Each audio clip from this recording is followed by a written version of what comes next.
Welcome to Indian electrical chemistry. मैं पुनीत दुबे आप सभी का स्वागत करता हूं। आज की वीडियो में हम पढ़ने वाले हैं सरफेस केमिस्ट्री। नया चैप्टर शुरू हो रहा है, तो प्लीज़ अगर अभी तक आप लोगों ने चैनल को सब्सक्राइब नहीं किया हो तो पहले चैनल को सब्सक्राइब कर लें और बेल आइकन को ज़रूर से हिट करें ताकि हर वीडियो का नोटिफिकेशन आप तक पहुँच सके। और मैक्सिमम टू मैक्सिमम इसको शेयर कीजिए ताकि इसका प्रॉफिट आपके हर फ्रेंड्स को मिल सके, हर रिलेटिव को मिल सके। ठीक है, चलिए शुरू करते हैं। सरफेस केमिस्ट्री पार्ट 1 बेसिक देखेंगे आज हम लोग सरफेस केमिस्ट्री का। और ये बहुत सारे एग्जाम में पूछे जाते हैं। क्लास 12 का ये एकेडमिक है, बहुत इंपॉर्टेंट चैप्टर है। नीट में, एम्स में, जेई में, जैम में, हर जगह एग्ज़ाम में क्वेश्चंस यहाँ से पूछे जाते हैं। तो ये चैप्टर बहुत ही इंपॉर्टेंट चैप्टर है, पढ़ेंगे आज हम लोग इसको। चलिए शुरू करते हैं। What is surface chemistry? Surface chemistry deals with the phenomena that occurs at the surface or interface, and the interface is normally a few molecules thick, but its area depends on the size of the particle of the bulk phases.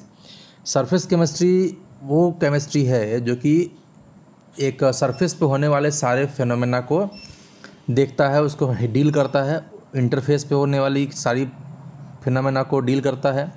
तो interface हमारा जो है वो normally कुछ molecules हो सकते हैं, thick layer होती है इनकी, लेकिन इसका एरिया जो होता है वो डिपेंड करता है कि पार्टिकल का साइज़ कैसा है। पार्टिकल का साइज़ अगर छोटा है, नंबर ऑफ पार्टिकल्स ज़्यादा हैं, तो there will be the lot of more surface area. ठीक है, तो जितना ज़्यादा सरफेस एरिया होगा सरफेस केमिस्ट्री पे, सरफेस वाला जो फिनोमेना है वो उतना ज़्यादा होगा, वो उतना एक्सीड करेगा। Many important phenomena noticeable amongst these being corrosion, electrode processes, heterogeneous catalysis, dissolution and crystallization occur at the interface. इस सरफेस केमिस्ट्री में बहुत सारी फिनोमेना आती हैं जो कि हम नॉर्मली नोटिस करते हैं, जैसे कि आयरन की रॉड पे रस्टिंग होना, that is corrosion. Electrode process करते हैं हम लोग यहाँ पे, हेटेरोजीनियस कैटालिसिस करते हैं, डिसोल्यूशन होता है, क्रिस्टलाइजेशन होता है। ये सभी सरफेस फिनोमेना है जो कि इंटरफेस पे ही होता है। And the subject of surface chemistry finds many application in the industry, analytical work and daily life situations. Subject जो केमिस्ट्री सरफेस केमिस्ट्री का जो सब्जेक्ट है वो क्या होता है, कई जगह हमें इसका एप्लीकेशन मिलता है, चाहे वो इंडस्ट्रियल लेवल पे हो, चाहे वो लैब में एनालिटिकल लेवल पे हो, या फिर डेली लाइफ हम घर में जो इस बहुत सारे फिनोमेना होती हैं जो सरफेस फिनोमेना होती हैं। तो सरफेस केमिस्ट्री को डेली लाइफ से लेके इंडस्ट्रियल लेवल तक इसको ऑब्जर्व किया जा सकता है और जनरली देखने को मिलता है। तो इसमें सबसे पहला और मोस्ट इम्पॉर्टेंट टर्म आता है एडजॉर्प्शन का, उसके बाद एडजॉर्बेट, एडजॉर्बेंट, एब्जॉर्प्शन, एब्जॉर्प्शन। ये सारे टर्म्स को जानना बहुत ज़रूरी है। तो आइए एक एक करके इस टर्म्स को जान लेते हैं। क्या होता है ये एडजॉर्प्शन? पहला टर्म है हमारे यहाँ पे, the accumulation of molecular species eight the surface rather than in the bulk of a solid or liquid is termed as the adsorption. या फिर the phenomena of increase in the concentration at the surface due to molecular surface forces is known as the adsorption. adsorption क्या होता है? किसी भी molecules का या किसी भी पार्टिकल या किसी भी सब्सटेंस का एक सरफेस पे उसका कॉन्सेंट्रेशन बढ़ना, ये होता है adsorption। और ये किस वजह से होता है? Due to molecular surface forces की वजह से। या फिर accumulation of molecular species at the surface rather than in the bulk। Bulk के अलावा सरफेस पे उसके मॉलिक्यूल के नंबर्स को बढ़ना, ये कहलाता है एडजॉर्प्शन। ठीक है, now second term is adsorbate. The molecular species और द सब्सटेंस विच कंसंट्रेट्स और accumulates eight the surface is termed adsorbate. जिस मॉलिक्यूल का एडजॉर्प्शन होता है, मतलब ऐसा मॉलिक्यूल जो किसी सरफेस पे एक्यूमुलेट होता है, उसको बोलते हैं एडजॉर्बेट। और दूसरी तरफ जिस सरफेस पे ये एडजॉर्प्शन होता है उसको बोलते हैं adsorbent. The material on the surface of which the adsorption taking place is called the adsorbent. For example activated charcoal, platinum, palladium, nickel, silica gel, gelatin, starch, ये सभी एक गुड एडजॉर्बेंट की तरफ वर्क करते हैं और इसी की सरफेस पे एडजॉर्प्शन होता है। ठीक है, जॉर्प्शन क्या होता है? It may be defined as the process in which the both adsorption and absorption taking place simultaneously. ऐसा सरफेस एडजॉर्प्शन के अंदर में हम ऐसा करते हैं कि ऐसा प्रोसेस जहाँ पे एडजॉर्प्शन और एब्जॉर्प्शन दोनों साथ साथ या साइमल्टेनियसली होता है उसको बोलते हैं जॉर्प्शन। मतलब कि एक टेम्परेचर पे फॉर एग्जांपल हम एडजॉर्प्शन करा रहे हैं, वहीं पे हम अगर टेम्परेचर चेंज करते हैं तो वो चेंज हो जाता है एब्जॉर्प्शन में। तो ये क्या होता है, साइमल्टेनियस कुछ चेंजेस करने के बाद हमारा जो एडजॉर्प्शन और एब्जॉर्प्शन दोनों हो रहा है, इसी को हम टर्म दे देते हैं जॉप्शन। जॉप्शन के अंदर दोनों आते हैं, क्या क्या, एडजॉर्प्शन और एब्जॉर्प्शन। आई बात समझ में? चलिए, हमारा नेक्स्ट टर्म है एब्जॉर्प्शन। एब्जॉर्प्शन क्या होता है, when a substance is uniformly distributed throughout the body of a solid और liquid, the phenomena is called absorption. Absorption में क्या होता है, किसी भी पार्टिकल का जो डिस्ट्रीब्यूशन होता है या एक्यूमुलेशन होता है वो surface as well as in bulk, और you can say that throughout the body uniform होता है, तो उस फेनोमेना को बोलते हैं absorption. Next term desorption. What is desorption? Removal of adsorbed substances from the surface is known as the desorption. नाम से ही पता चल रहा है, जो सब्सटेंस एडजॉर्ब हुआ है उसको रिमूव करना उस सरफेस से क्या कहलाता है, डीजॉर्प्शन। फिगर के द्वारा हम समझ सकते हैं, पहला यहाँ पे है एडजॉर्प्शन। इस सॉलिड बॉडी के केवल सरफेस पे जो एक्यूमुलेशन ऑफ मॉलिक्यूल हो रहा है, इसीलिए इसको बोलते हैं एडजॉर्प्शन। अब ये सरफेस पे तो पूरा कवर अप ही है, मतलब कि ऐसे तो दिख नहीं रहा है, लेकिन इसके बल्क में भी जो दिख रहा है, जिसकी वजह से ये सरफेस बल्क सब तरह से यूनिफॉर्म दिख रहा है, कंसंट्रेशन, इस प्रोसेस को बोलते हैं क्या, एब्जॉर्प्शन। जॉप्शन क्या होता है, पहले तो हमारा सरफेस पे एक्यूमुलेट हुआ, उसके बाद बल्क में एक्यूमुलेट हुआ, और ले देख के तब बराबर हो गया, यूनिफॉर्म हो गया, तो इसको क्या बोल दिया हमने, जॉप्शन। क्योंकि यहाँ पे एडजॉर्प्शन और एब्जॉर्प्शन दोनों हो रहा है और ये साइमल्टेनियस हो रहा है, इसलिए क्या है ये जॉप्शन। तो याद रखना है, एग्जाम में जॉप्शन पूछता है और लोग कंफ्यूज होते हैं कि एडजॉर्प्शन पढ़ा था, एब्जॉर्प्शन पढ़ा था, अब ये जॉप्शन क्या हो गया, जॉप्शन कहाँ से आ गया। तो जॉप्शन क्या है, उन दोनों को मिला के बनता है, उसको बोलते हैं जॉप्शन। ठीक है, चलिए अब एडजॉर्प्शन इन एक्शन। एक्शन में हम जो नोटिस करते हैं ये देख लेते हैं एडजॉर्प्शन में क्या क्या होता है। आइए देखते हैं। If a gas like oxygen, hydrogen, carbon monoxide, chlorine gas, ammonia और the sulphur dioxide is taken in a closed vessel containing powdered charcoal. अब क्लोज्ड वेसल में इन गैसेस को रखेंगे तो there will be some pressure. Gas का कुछ न कुछ उस वेसल पे प्रेशर होगा, वो हम पहले मेज़र कर लेते हैं। और उसी कंटेनर में हमने क्या रख दिया, पाउडर्ड चारकोल। अब इसका क्या बेनिफिट होने वाला, आइए देखते हैं। It is observe that the pressure of the gas in the enclosed vessel decreases. जैसे जैसे समय पास होगा, प्रेशर ऑफ द कंटेनर, मतलब कि प्रेशर के अंदर जो गैस, कंटेनर के अंदर जो गैस है उसका जो प्रेशर है धीरे धीरे कम होता जाता है। क्यों कम हो रहा है, ये हमको पॉइंट करना है। The gas molecule concentrates at the surface of the charcoal, that is the gas are absorbed at the surface. ठीक है, क्यों प्रेशर कम हो रहा है, गैस मॉलिक्यूल उस चारकोल के सरफेस पे एब्जॉर्ब हो रहा है, कि गैसियस फेज में से जाके वो लिक्विफाई हो जा रहा है, उस सरफेस पे एब्जॉर्ब हो जा रहा है। इसीलिए कंटेनर में से हमारा गैस का मॉलिक्यूल कम हो रहा है, जिसकी वजह से प्रेशर में गिरावट हो रही है। तो ये पहला एग्जांपल हो गया किसका, एक्शन हो गया हमारा एब्जॉर्प्शन का, जो हम नोटिस कर सकते हैं गैस में वर्क है वहाँ पे कंटेनर में। दूसरा, in a solution of an organic dye से methylene blue, when animal charcoal is added and the solution is well shaken. Methylene blue में एनिमल चारकोल को ऐड करके उसको अच्छे से शेक कर देते हैं तो क्या होता है, the solution is well shaken, it is observe that the filtrate solution turns colourless. अब इसे ब्लू कलर से क्या हो जाएगा, कलरलेस हो जाएगा। क्यों हो रहा है, क्योंकि डाई में जो कलरिंग एजेंट है, डाई है, वो सरफेस पे एब्जॉर्ब हो जा रहा है उस एनिमल चारकोल के। The molecule of dye does accumulate on the surface of charcoal, that is are absorbed. इसकी वजह से वहाँ पे केवल सोल्यूशन बच रहा है, जिसमें सॉल्वेंट है, जिसमें मिथाइलिन ब्लू घोला गया है, और वो कलरलेस है, तो कलरलेस शो कर रहा है। जितने डाई मॉलिक्यूल हैं वो सब के सब एनिमल चारकोल के सरफेस पे एब्जॉर्ब हो गए।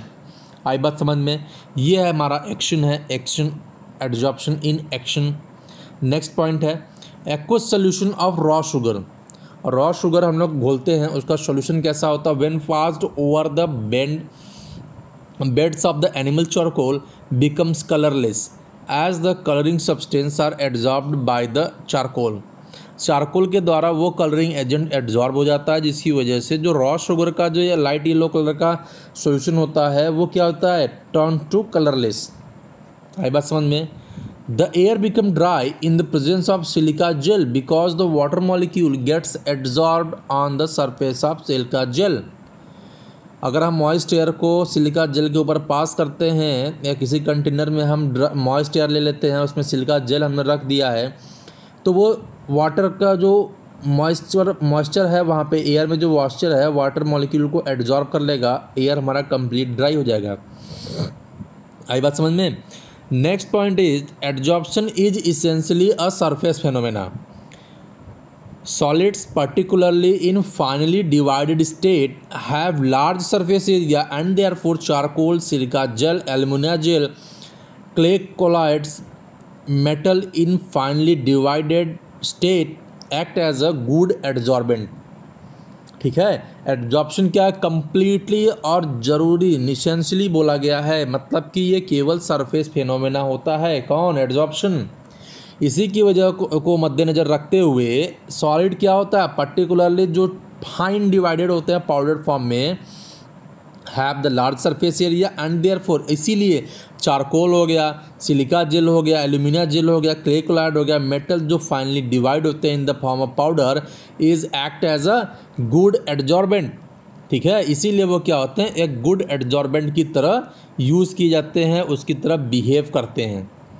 Now the term is time is to differentiate between the adsorption and absorption. What is the difference between adsorption and absorption? आइए देखते हैं। It involves the higher concentration of the gas or liquid at the surface of a substance. जबकि absorption में क्या होता है, it involves the uniform distribution of molecular species throughout the bulk। यहाँ पे क्या हो रहा है, केवल surface पे, और यहाँ पे क्या हो रहा है, bulk में। This is the difference and this is the definition. Okay, now next point is adsorption is the rapid in the beginning and slow down near the equilibrium। adsorption क्या होता है, शुरू में तो बहुत तेज होता है, जैसे ये इक्विलिब्रियम पे पहुंचने वाला होता है adsorption प्रोसेस क्या होता है, स्लो हो जाता है। और वहीं absorption की बात करते हैं, ये थ्रू आउट द टाइम ये क्या होता है, यूनिफॉर्म रेट का होता है। कैसा होता है, यूनिफॉर्म होता है। तीसरा पॉइंट, एब्जॉर्प्शन क्या होता है, टोटली सरफेस फेनोमेना होता है, जबकि इट ऑकर्स एब्जॉर्प्शन होता है किसमें, through out the body of material, पूरी बॉडी में ये प्रोसेस होता है, और वो क्या था, केवल सरफेस पे होता है। एब्जॉर्प्शन हमारा फास्ट प्रोसेस है, जबकि एब्जॉर्प्शन हमारा स्लो प्रोसेस है। ठीक, now this is the difference between the absorption and absorption. आई बात समझ में। चलिए, ये तो देख लिया हमने। अब देखते हैं मैकेनिज्म ऑफ एब्जॉर्प्शन। एब्जॉर्प्शन का क्या क्या मैकेनिज्म है, कैसे होता है, आइए देखते हैं। Absorption is due to the fact that the surface particle of the adsorbent are in the different state than the particle inside the bulk. Absorption इस फैक्ट पे डिपेंड करता है, इस फैक्ट है कि सरफेस का जो पार्टिकल है और बल्क में जो पार्टिकल है, दोनों में बहुत डिफरेंस है। बल्क में के जो पार्टिकल है उसके चारों तरफ सेम मॉलिक्यूल हैं, जबकि जो सरफेस पे हैं उनके अदर दैन मतलब कि कुछ साइड तो ओपन होगा जो कि इन्वायरमेंट में एक्सपोज्ड हैं, और अदर साइड में क्या होगा, उसी बल्क का कोई मॉलिक्यूल उसको घेरे रहता है। तो इसलिए क्या हुआ, उसका जो इन्वायरमेंट है वो बल्क के कंपैरिजन में डिफरेंट है, अलग है। Inside the adsorbent, all the forces acting between the particles are mutually balanced, but on the surface particle there are the surrounded by the atoms or the molecules on all sides, and hence they possess the unbalanced residual attractive forces। Bulk में जो है उसके चारों तरफ एक balanced और mutually opposite force लगता है हर मॉलिक्यूल की वजह से, इसलिए क्या होता है, वो बैलेंस फोर्स के बीच में रिजाइड करता है। जबकि हम जो सरफेस की बात करते हैं वो अनबैलेंस्ड अट्रैक्टिव फोर्सेस की वजह के बीच में रिजाइड करता है, क्योंकि एक तरफ तो इन्वायरमेंट ओपन है, दूसरी तरफ बल्क प्रेजेंट है, तो अनबैलेंस्ड फोर्सेस प्रेजेंट होंगी। फॉर एग्जांपल अगर मैं फिगर से दिखाता हूँ तो ये हमारा क्या है, एक मान लीजिए सॉल्यूशन ले लिया, यहाँ पे जो पार्टिकल है इसके चारों तरफ क्या है, एक बैलेंस्ड फोर्स दिख रहा है। आई बात समझ में। और यही अगर हम सरफेस की बात करते हैं, सरफेस पे मान लीजिए यहाँ पे एक पार्टिकल प्रेजेंट है, इसके जो फोर्सेस हैं बस ये अंदर की तरफ लग रहे हैं, इधर के साइड में जो फोर्स है वो कोई तो लग नहीं रहा है। तो इसकी वजह से जो फोर्स लग रहा है ये अनबैलेंस कर रहा है इस पार्टिकल को, यही बोल रहा है। These forces of adsorbent are responsible for the attracting the adsorbent particle on its surface. यही अट्रैक्टिंग फोर्स जो अनबैलेंस्ड भी है और इसको बैलेंस करने की ज़रूरत है, तो ये क्या करता है, यही फोर्सेस रिस्पॉन्सिबल होती हैं एडजॉर्बेंट मॉलिक्यूल को एडजॉर्बेंट के सरफेस पे एडजॉर्ब्ड होने के लिए। Now next is the extent of adsorption increases with the increase of surface area per unit mass of the adsorbent at a given temperature and pressure. Adsorption बढ़ाना है तो वहाँ पे क्या बोल रहे हैं, एक्सटेंट ऑफ एडजॉर्प्शन इंक्रीजेज बढ़ता है on increasing the surface area per unit mass of the adsorbent at a given temperature and pressure. एक पर्टिकुलर टेम्परेचर प्रेशर पे अगर हम सरफेस एरिया बढ़ाते हैं तो वहाँ पे एडजॉर्प्शन भी इंक्रीज होगा। ठीक है, यही बोलने का मतलब है। अब एक बहुत ही इंपॉर्टेंट टॉपिक है हीट ऑफ एडजॉर्प्शन। ये क्या होता है आइए देखते हैं। During the adsorption there is always a decrease in residual forces of the surface, that is there is decrease in the surface energy which appears as a heat. Adsorption process एक तरह का एक्सोथर्मिक प्रोसेस है, next point है ये। और ये क्या होता है कि एडजॉर्प्शन में रेजिडुअल फोर्सेस का डिक्रीज़ होता है और उसी की वजह से जो सरफेस एनर्जी है वो भी डिक्रीज़ होता है और वो एनर्जी किस फॉर्म में निकलती है, हीट के फॉर्म में बाहर निकलती है। Adsorption therefore is invariably an exothermic process and in other words the heat of adsorption is always negative. ठीक है, बॉन्ड फॉर्मेशन हो रहा है, एनर्जी निकलेगी, it means it is exothermic process, or you can say that heat of adsorption is always negative. According to Gibbs equation means delta G is equal to delta H minus T delta S. When a gas is adsorbed, the freedom of the molecule or freedom of the movement of its molecule becomes restricted. That is delta S is negative. Delta S negative हो गया. And the adsorption is thus accompanied by the decrease in the enthalpy as well as decrease in the entropy of the system. ठीक है, तो यहाँ पे क्या बोल रहे हैं, एडजॉर्प्शन हुआ और वहाँ पे मॉलिक्यूल का फ्रीडम जो है वो डिक्रीज़ हो गया। वो डिक्रीज़ होने की वजह से एंट्रोपी नेगेटिव चली जाती है और वहाँ पे टोटल जो एंट्रोपी ऑफ द सिस्टम है वो भी डिक्रीज हो जाता है और इंथैल्पी क्या होता है, डिक्रीज इन द इंथैल्पी। उसके बाद टाइप ऑफ एडजॉर्प्शन क्या होता है, depending upon the nature of the forces between the molecule of adsorbent and the adsorbent, adsorption is of two types. दो तरह का एडजॉर्प्शन होता है, पहला होता है फिजिकल एडजॉर्प्शन और फिजिजॉर्प्शन, केमिकल एडजॉर्प्शन और केमिजॉर्प्शन। क्या होता है physical adsorption, if accumulation of gas on the surface of a solid occurs on account of weak van der Waals forces, the adsorption is termed as the physical adsorption or the physisorption. Physical adsorption में जो adsorption होता है वहाँ पे just van der Waals force लगता है जो कि वीक होता है, बहुत ही वीक फोर्स है, और इस तरह का जो एडजॉर्प्शन होता है उसको बोलते हैं फिजिजॉर्प्शन। केमिकल एडजॉर्प्शन जस्ट इसका अपोजिट होता है। यहाँ पे क्या होता है, व्हेन द गैस मॉलिक्यूल और atom are held to the solid surface by a chemical bond, the adsorption is termed as the chemisorption और केमिकल एडजॉर्प्शन। आई बात समझ में, वहाँ पे क्या था, weak van der Waals force था और यहाँ पे केमिकल बॉन्ड होता है। ठीक, the chemical bond may be covalent और ionic in nature. Chemisorption involves high energy of activation and is therefore often referred to as the activated adsorption. ठीक है, केमिजॉर्प्शन क्या होता है, वहाँ पे जो बॉन्ड फॉर्मेशन हो रहा है केमिकल बॉन्ड का वो आयनिक हो सकता है, कोवेलेंट हो सकता है, और इसी वजह से क्या होता है केमिजॉर्प्शन को एक्टिवेट होने के लिए हाई एनर्जी की रिक्वायरमेंट होती है। Therefore it is also termed as the activated adsorption. आई बात समझ में। Sometimes these two processes occur simultaneously and it is not easy to ascertain the type of adsorption. कुछ टाइम पे ये दोनों प्रोसेस एक साथ हो जाते हैं तो कहना मुश्किल है कौन सा प्रोसेस हो रहा है, यहाँ पे फिजिजॉर्प्शन हो रहा है या फिर केमिजॉर्प्शन हो रहा है। A physical adsorption at low temperature may pass into the chemisorption as the temperature is increased. एक जगह फिजिकल एडजॉर्प्शन हो रहा है और यहीं पे हम अगर टेम्परेचर बढ़ा देते हैं तो वो क्या हो जाता है, केमिजॉर्प्शन। इट मीन्स फिजिकल एडजॉर्प्शन हमारा लो टेम्परेचर पे होता है और केमिकल एडजॉर्प्शन हमारा क्या होता है, हाई टेम्परेचर पे होता है। Some of the important characteristic of both types of adsorption are described below. क्या क्या है वो आई देखते हैं। पहले फिजिकल एडजॉर्प्शन देखेंगे, उसमें पहला जो उसका कैरेक्टरिस्टिक है वो है lack of specificity. A given surface of an adsorbent does not show any preference for a particular gas as the van der Waals forces are universal।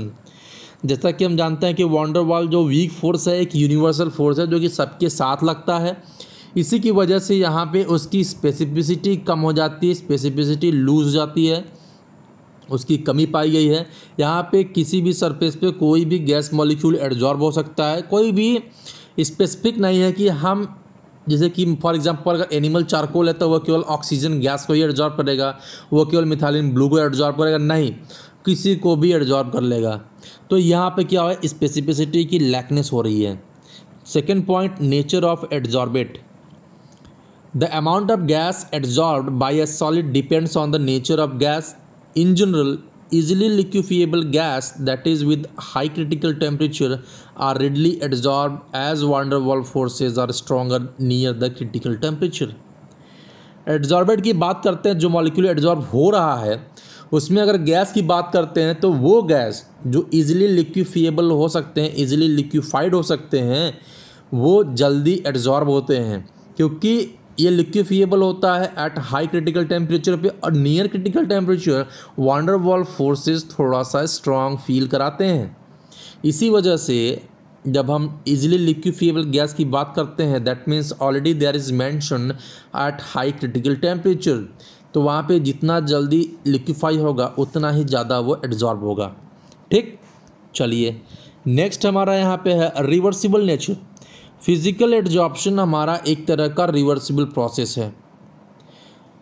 ठीक है, सॉलिड और गैस का एडजॉर्प्शन होता है और जैसे ही सॉलिड गैस बनता है हीट निकलता है और वहीं पे थोड़ा हीट और दे देते तो ये दोनों अलग भी हो जाते हैं, इसलिए कैसा है, रिवर्सिबल प्रोसेस है। मैंने दो तीर दिखाया हुआ है। More of gas is adsorbed when pressure is increased as the volume of the gas decreased according to Le Chatelier's principle and the gas can be removed by decreasing the pressure। Absorption बढ़ाने के लिए हम pressure बढ़ा सकते हैं या फिर volume कम कर सकते हैं, ये सा हमारा ली चैटलियर प्रिंसिपल कहते हैं। जैसे ही ये दोनों फेनोमेना हम रिलीज़ करते हैं, दोनों कंडीशन रिलीज़ करते हैं, फिर से एब्जॉर्प्शन क्या होगा, डिजॉर्प्शन हो जाता है। ठीक है, since the adsorption process is exothermic, the physical adsorption occur readily at low temperature and decreases with increasing the temperature। that is also said by the Le Chatelier's principle. जो reaction exothermic है वहाँ पे low temperature favourable होता है, endothermic होगा तो high temperature favourable होगा। और अगर हम एक्जोथर्मिक प्रोसेस में टेम्परेचर बढ़ा देते हैं तो प्रोसेस रिवर्स हो जाएगा, तो वहाँ पे क्या होगा, एडजॉर्प्शन स्लो हो जाएगा, डिक्रीज हो जाएगी। ठीक, चलिए नेक्स्ट हमारा क्या है, surface area of adsorbent. Adsorbent का surface area. The extent of adsorption increases with the increase of surface area of the adsorbent. Thus finely divided metal and porous substrates या substances having large surface area are good adsorbent. ये पहले बात हो चुकी है। Enthalpy of adsorption. Physical adsorption is an exothermic process, but its annual enthalpy of adsorption is quite low, that is 20 to 40 kilojoule per mole. This is because the attraction between the gas molecule and the solid surface is only due to the weak van der Waals force। ये किस लिए होता है, क्योंकि weak van der Waals force इनके बीच में कार्य करता है। फिजिकल एडजॉर्प्शन का हीट ऑफ एंथैल्पी कैसा होता है, कम होता है, और एक प्रोसेस कैसा है, एक्सोथर्मिक। ठीक, नेक्स्ट जो कैरेक्टरिस्टिक हम देखने वाले हैं वो है केमिकल एडजॉर्प्शन। ये कैसा होता है, हाईली स्पेसिफिक होता है। Chemi adsorption is highly specific and it will only occurs if there is some possibility of chemical bonding between the adsorbate and adsorbent.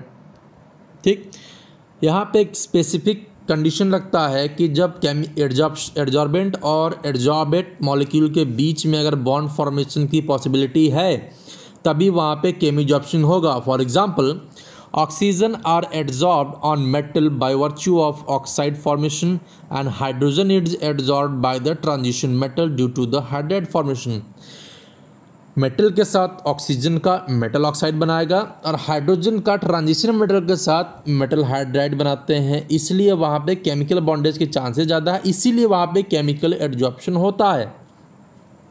Next जो क्वालिटी है इसकी इरिवर्सिबिलिटी। फिजिकल एडजॉर्प्शन कैसा था, रिवर्सिबिलिटी थी, यहाँ पे क्या था, इरिवर्सिबिलिटी है। As chemisorption involves compound formation it is usually irreversible in nature. Chemisorption is also an exothermic process, but the process is very slow at low temperature on account of high energy of activation. Like most chemical changes, adsorption often increases with rise of temperature. जैसा कि हम जानते हैं chemical adsorption में chemical bond बनते हैं, तो वहाँ पे क्या होगा, एक्जोथर्मिक प्रोसेस होगा। चूँकि ये प्रोसेस स्लो होता है, ठीक है, और इसको एक्टिवेट होने के लिए हाई एनर्जी चाहिए, इसीलिए क्या होता है, टेम्परेचर बढ़ाने के साथ साथ केमिकल एडजॉर्प्शन भी हमारा बढ़ता जाता है। ठीक, अब देखिए physisorption of a gas adsorbed at low temperature may change into the chemical adsorption at high temperature. Usually high pressure is also favourable for the chemical adsorption. Physical adsorption low temperature पे होता है, हमने देख लिया, और इसी physical adsorption पे अगर हम टेम्परेचर बढ़ा देते हैं तो वहाँ पे क्या होता है, वो केमिकल एडजॉर्प्शन में चेंज हो जाएगा। और दूसरा कंडीशन अगर हम देखते हैं तो हाई प्रेशर भी फेवरेबल होता है, किसके लिए, केमिकल एडजॉर्प्शन के लिए। नेक्स्ट पॉइंट हमारा सरफेस एरिया, ये भी सेम होगा, जैसे जैसे हम सरफेस एरिया बढ़ाएंगे हमारा एडजॉर्प्शन इंक्रीज होगा। इंथैल्पी ऑफ एडजॉर्प्शन की बात करते हैं तो यहाँ पे enthalpy of adsorption of chemical adsorption is high, that is 82 to 240 kilojoule per mole as it involves the chemical bond formation. Bond बनने की वजह से यहाँ पे एनर्जी ज़्यादा रिलीज होती है, इसलिए क्या होता है, हाईली एक्सोथर्मिक होते हैं, और रिएक्शन का जो हीट ऑफ एडजॉर्प्शन है वो भी ज़्यादा होता है। ठीक है, ये हमारा कैरेक्टरिस्टिक हो गया। अब हम फिजिकल एडजॉर्प्शन और केमिकल एडजॉर्प्शन के बीच में कुछ डिफरेंसेस देखेंगे। क्या है वो डिफरेंसेस, बहुत पूछा जाता है एग्ज़ाम में, 12th के एग्ज़ाम में ये क्वेश्चंस बहुत ही पूछा जाता है और 5 नंबर के क्वेश्चन आते हैं ये। ठीक है, तो पहला आप देखते हैं, physical adsorption arises because of weak van der Waals forces while the chemical adsorption occur by the chemical bond formation. दूसरा point, physical adsorption is not specific in nature while the chemical adsorption is highly specific. Physical adsorption is reversible in nature while the chemical adsorption is irreversible. Physical adsorption depends on the nature of gases. More easily liquefiable gases are adsorbed readily. जबकि chemical adsorption also depends on the nature of gases which can react with the adsorbent molecules show the chemical adsorption. ऐसे gas molecule जो adsorbent molecule की तरफ attract हो सकते हैं, वहाँ पे पॉसिबिलिटी होती है कि केमिकल बॉन्ड फॉर्मेशन हो सकता है, तो वहाँ पे केमिजॉर्प्शन होगा या फिर केमिकल एडजॉर्प्शन होता है। फिजिकल एडजॉर्प्शन का एंथैल्पी ऑफ एडजॉर्प्शन लो होता है, जो कि 20 से 40 किलोजूल पर मोल होता है, जबकि केमिकल एडजॉर्प्शन की बात करते हैं तो वहाँ पे हीट ऑफ एडजॉर्प्शन हाई होता है, जो कि 80 to 240 किलोजूल पर मोल होता है। तो this is the differences. Now more differences is coming here. Physical adsorption low temperature पे होता है और टेम्परेचर बढ़ाने के साथ साथ ये घटता भी है, जबकि केमिकल एडजॉर्प्शन हाई टेम्परेचर पे होता है और जैसे जैसे हम टेम्परेचर बढ़ाते हैं केमिकल एडजॉर्प्शन भी इंक्रीज होती है। ठीक, no appreciable activation energy is needed in the physical adsorption while high activation energy is needed for the chemical adsorption. Physical adsorption depends on the surface area. It increases with the increase of surface area. Chemical adsorption is also depends on the surface area. It too increases with the increase in the surface area. Physical adsorption में result जो होता है results into the multimolecular layer in adsorbent surface under high pressure, जबकि chemical adsorption केवल unimolecular होता है, वहाँ पे कोई एक्स्ट्रा लेयर नहीं बनती है। ये बहुत अच्छा डिफरेंस है, याद रखने वाला है, एग्ज़ाम में पूछता है, नीट और जेईई के एग्ज़ाम में पॉइंट दे देता सीधे सीधे कि फिजिकल एडजॉर्प्शन मल्टी लेयर होता है जबकि हमारा केमिकल एडजॉर्प्शन यूनिमोलिकुलर होता है, क्यों बताइए। इस पे भी क्वेश्चन बन जाते हैं। तो ले देखिए आज का छोटा सा वीडियो था हमारा, ये बहुत ही इम्पोर्टेंट था सरफेस केमिस्ट्री को समझने के लिए, बहुत ही इम्पोर्टेंट पॉइंट दिए हुए हैं यहाँ पे। तो आप वीडियो को देखें, आपके मन में जो भी डाउट्स होते हैं, क्वेश्चंस होते हैं, आप कमेंट बॉक्स में डाल दें या फिर डिस्क्रिप्शन बॉक्स में दिए हुए टेलीग्राम ग्रुप को ज्वाइन करके वहाँ पे अपने क्वेश्चन आंसर्स को डिस्कस कर सकते हैं। और वीडियो अगर पसंद आई है तो वीडियो को लाइक करें, शेयर करें और सब्सक्राइब करें और बेल आइकन को ज़रूर से दबाएं ताकि हर वीडियो का नोटिफिकेशन आप तक पहुँच सके। Have a nice day. मिलते हैं नेक्स्ट वीडियो में एक नए टॉपिक के साथ, सरफेस केमिस्ट्री के ही, वो भी बहुत इंपॉर्टेंट है जो आने वाला है। Thank you.